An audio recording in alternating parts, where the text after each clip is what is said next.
What's did you say Bitcoin poker? Yeah. What's Bitcoin poker? So you have to understand, I was 14 years old, right? Yes. So how is a 14-year-old with wonderful parents who care about him Yeah. and probably don't want him playing poker, Yeah.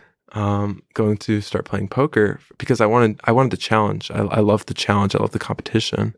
And I realized the answer was probably Bitcoin because the implications of that. And they had these free roll tournaments, which for those of you who don't know what free rolls are, there's these promotional tournaments that sites put on where they'll put like a few dollars in and then thousands of people sign up and the winners get like $1.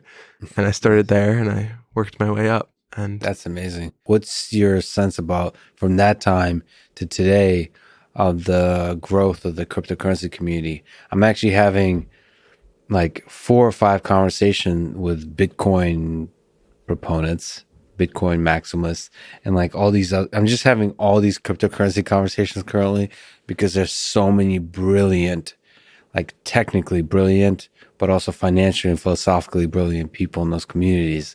It's fascinating with the explosion of impact, like, and also if you look into the future, the possible revolutionary impact on society in general. But what's your sense about this whole growth of Bitcoin? I'm definitely less knowledgeable on the currency. Again, like programming, it Yeah. was a means to an end, Yes. Got right? it. Um, what I will say is that there was this amazing community that grew out of it, and you'd have people who were willing to stake me or have me be their horse and they're my backer Mm-hmm. for having never met me, for literally full Bitcoin tournaments, like full Bitcoin entry fee tournaments.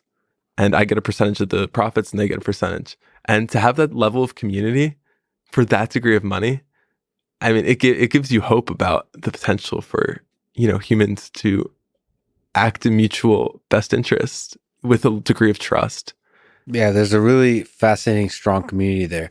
But speaking of like bringing out the best of human nature, it's a community that's currently struggling a little bit in terms of their ability to communicate in a positive, inspiring way.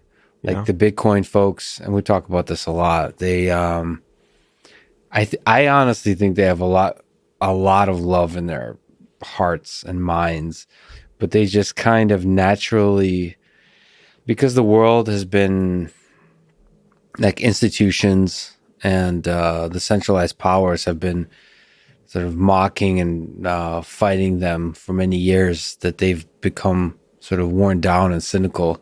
And so they tend to be a little bit more aggressive and negative on the internet It's in interesting. the way they communicate, especially on Twitter.